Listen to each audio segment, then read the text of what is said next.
When my brother walked into my house, he froze. His eyes swept over the empty living room, no sofa, no pictures, just bare walls.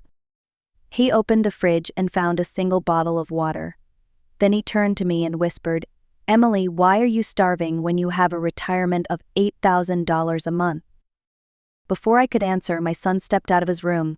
"I give all her money to Madison," Daniel said casually. "She manages it better than Mom ever could." The words hit me harder than any slap. My brother, Robert, stood still, his expression turning from confusion to fury. He didn't yell. He just said, "I'll handle this. But to understand what led us here, I have to take you back.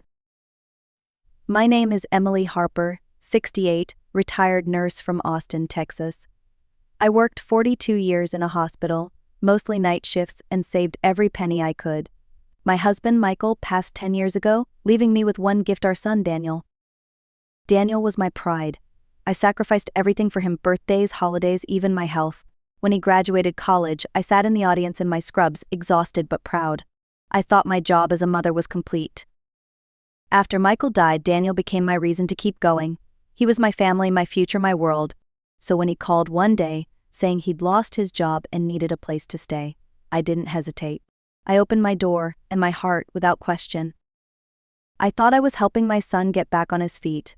I had no idea I was opening the door to the worst year of my life.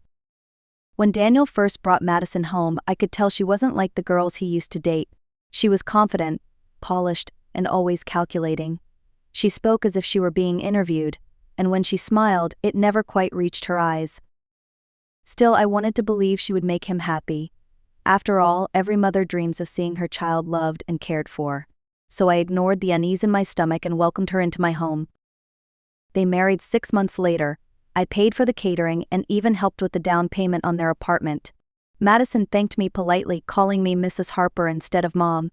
I told myself it was just her way of showing respect, though something about it felt distant, cold. For a while, things seemed fine. Daniel visited often, always talking about his career and their plans. Madison smiled beside him, carefully guiding every word he spoke. I saw how much he adored her, and it made me proud. He looked successful, confident, grown up.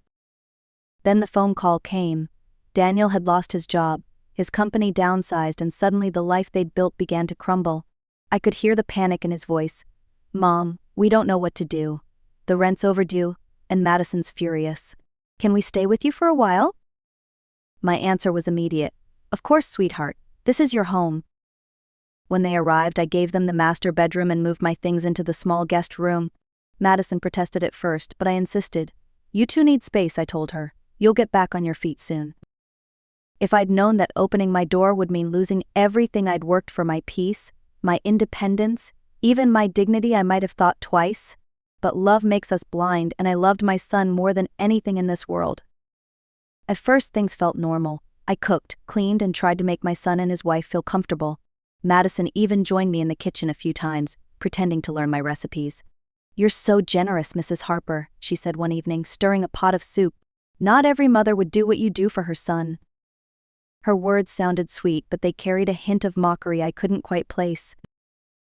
Within a few weeks, Daniel said he wanted to take over managing the house finances.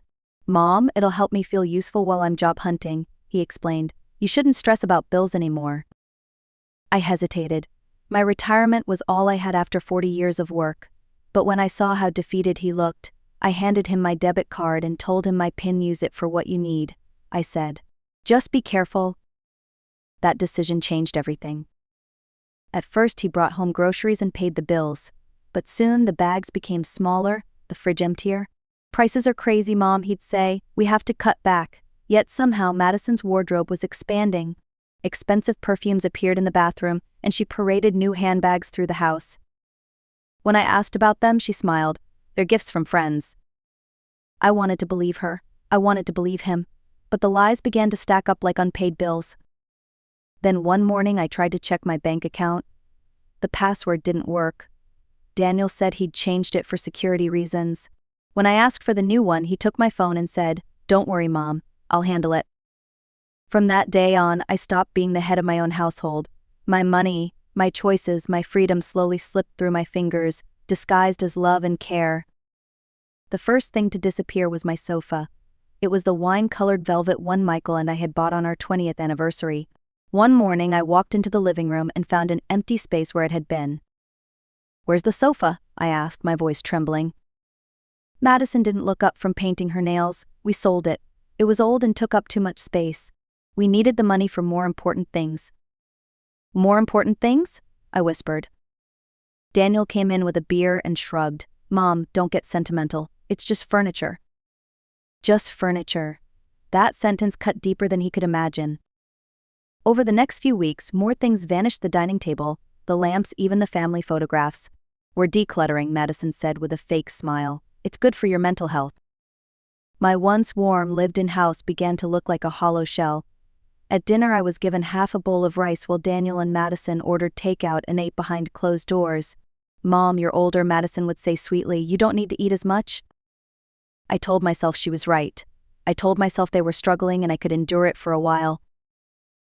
Then, one afternoon, I went to the ATM to withdraw money for my medication. The screen flashed insufficient funds. I tried again. Same result. The balance printed on the slip read $42.17. $8,000 a month gone. When I asked Daniel, he sighed. "Mom, everything's expensive. You don't understand how the world works now." He spoke to me like I was a child. I wanted to scream, but fear silenced me. I was terrified that if I protested, they'd leave and I'd be alone. That night, for the first time, I realized I wasn't living with my son. I was living under his control. I started losing weight quickly. My clothes hung loose, my reflection in the mirror looked pale and unfamiliar. Friends from the hospital stopped by, shocked by my appearance. "Emily, are you eating enough?" my friend Carol asked one afternoon. Before I could answer, Madison appeared in the doorway, smiling sweetly. "Mrs. Harper is doing fine," she said. "She's just on a new health plan. Less food, more discipline." Her words made my stomach turn, but I stayed silent. Fear had become part of my daily routine. One night, hunger woke me up. I went to the kitchen and found one can of tuna left. As I reached for it, Madison's voice came from behind me. "That's Daniel's lunch for tomorrow." "I haven't eaten all day," I whispered. "You already had dinner," she said coldly, taking the can from my hands and putting it on a high shelf. I stood there, shaking, too weak to argue. The next morning, my world started spinning. I collapsed in the hallway from dizziness. Daniel helped me up, but instead of concern, I saw irritation in his eyes. "You need to stop making drama, Mom. You're fine." That day, something inside me broke. I realized my son wasn't blind to what was happening, he simply didn't care. When I finally gathered the courage to check my account again, I discovered he had changed the PIN completely.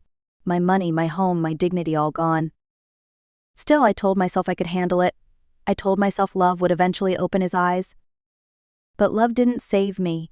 It blinded me until the day my brother arrived unannounced and found me lying in bed, frail, starving, and surrounded by nothing but silence. The sound of knocking echoed through the house that Thursday afternoon. I was too weak to get up, so Daniel went to the door. When I heard my brother's voice, my heart almost stopped. "Emily," Robert called. "It's me."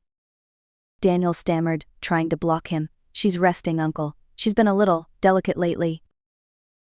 But Robert wasn't the kind of man you could lie to. I heard his footsteps down the hallway, doors opening one by one until mine.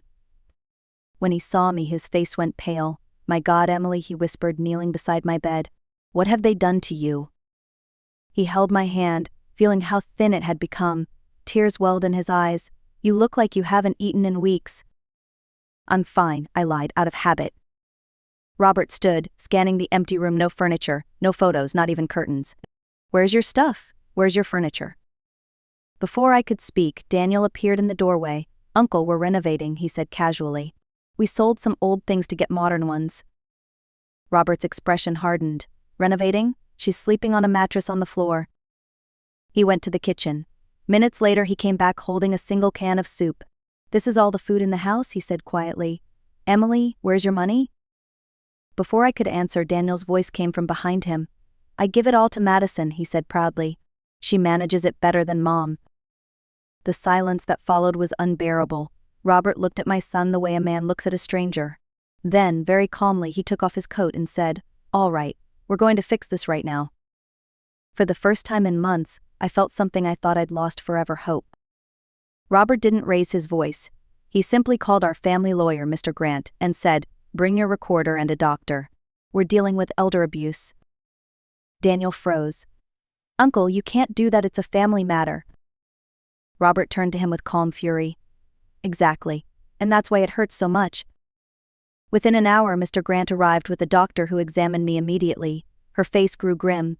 "Mrs. Harper, you're severely malnourished. If you hadn't been found today, you could have gone into organ failure." The lawyer turned on his recorder. "For the record, Emily Harper, age 68, has been deprived of food and access to her finances. Her son, Daniel Harper, and his wife, Madison Harper, have been living in her home, controlling her money, and selling her belongings." Daniel's voice shook. "She gave us permission." "Permission to starve her," Robert snapped.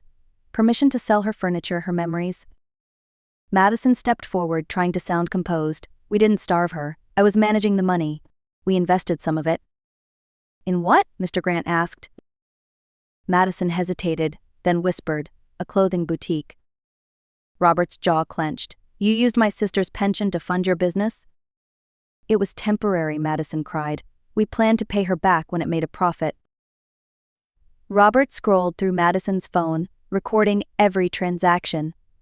$3,000 for inventory, $2,500 for store renovations, $800 for a dress, $1,200 for a handbag, all while my sister was living on rice and beans. Daniel sank to his knees, sobbing. "I didn't know it would go this far." Robert leaned down and said coldly, "You didn't want to know. You just wanted her money." That night, for the first time, my son saw what shame truly looked like. As Robert confronted them, I watched in silence, my hands trembling on the blanket. The truth was finally out, but it felt heavier than I'd imagined. Mr. Grant placed legal papers on the table. "Daniel, Madison, you're going to sign a written confession acknowledging the debt, $93,000, and you'll begin repayments immediately. Otherwise, I'll file criminal charges for elder financial abuse and forgery." "For what?" Daniel stammered. Mr. Grant pulled out printed documents. "Power of attorney, insurance changes, and a real estate form to sell this house, all forged with your mother's digital signature." I gasped. "You were going to sell my house?" Daniel's face went white. "We were desperate, Mom. Madison said we could buy you a smaller place." Robert slammed his hand on the table. "You were going to throw her on the street." The lawyer stayed firm. "You have 2 hours to sign these papers and vacate the property. Take only your personal items, nothing else." Madison started crying, clutching Daniel's arm. "Where will we go?" "That's not our concern," Mr. Grant said coldly. "You should have thought about that before you stole from your mother." Daniel tried to approach me. "Mom, please, I'll fix it. I'll get a job. Just give us time." I looked at him for a long moment. The boy I had once loved with all my heart was gone, replaced by a man I no longer recognized. "You let me starve in my own home," I said quietly. "I gave you everything, and you took the rest." He began to sob. "I'm sorry." "I believe you are," I said softly, "but that doesn't change what you did." And for the first time in my life, I chose myself over my son. Robert helped me pack what little I had left while Mr. Grant oversaw the signatures. Daniel and Madison gathered their things in silence, arguing in whispers. Within 2 hours they were gone. When the door closed, I felt the air shift. My house was empty, but it finally belonged to me again. Robert insisted on taking me straight to the hospital. Tests showed what the doctor had already feared: severe malnutrition, dehydration, and dangerously high blood pressure. "You were days away from collapse," the nurse told me. I spent 9 days there. Robert visited daily, bringing flowers and sitting quietly by my side. Sometimes we didn't need words. The silence between us was full of gratitude and forgiveness for both of us. While I was recovering, Mr. Grant filed charges for document forgery and elder abuse. The bank froze Madison's failed boutique account and began recovering what they could. "We might get back 20 or 30,000, Mr. Grant told me. "The rest is gone, but you'll be protected now." When I finally left the hospital, Robert had cleaned and refurnished my home. It was beautiful, but it didn't feel like home anymore. "Robert," I told him, "I want to start over, somewhere far away from this place." He smiled gently. "Then come with me to Denver. You'll have a new room, a new life, and no memories haunting you." I agreed. For the first time in years, I felt peace. As the plane lifted off, I looked down at the city that had once been my whole world. I thought of Michael, of the years I'd spent serving others, and of how easily love can turn into a weapon when trust is misplaced. But I also thought of something else: rebirth. Mine had just begun. A year later, I was living with Robert in Denver. I had gained back my strength, my health, and something far more valuable: my sense of self. I joined a book club, started volunteering at a local clinic, and even learned to laugh again. One morning, I received an email from Mr. Grant. Daniel has made 12 payments so far, $18,000 repaid. He's also attending therapy for financial accountability. I stared at the screen for a long time. There was no anger, no satisfaction, just acceptance. The pain had dulled into something quieter, something almost peaceful. Mr. Grant added, he asked if he could write you a letter. I took a deep breath. Tell him he can. I'll read it when I'm ready. That night, as the sun set behind the mountains, Robert brought me a cup of tea. Thinking about Daniel, he asked. A little, I admitted. For so long I believed being a mother meant giving everything: time, money, love, forgiveness. But sometimes love without limits becomes permission for others to harm you. Robert nodded. You learned the hardest kind of love: loving yourself enough to say no. I smiled faintly. Exactly. I watched the horizon fade into twilight, feeling the calm I had fought so hard to earn. I'd lost a son, but I had found something more enduring: dignity, strength, and peace. Maybe one day I'll read his letter. Maybe I'll forgive him. But forgiveness, I've learned, is not a gift for those who hurt us. It's the freedom we give ourselves when we're ready to move on. So, to anyone listening, if love ever costs you your peace, your safety, or your soul, it's not love. It's control. And you deserve better. Always.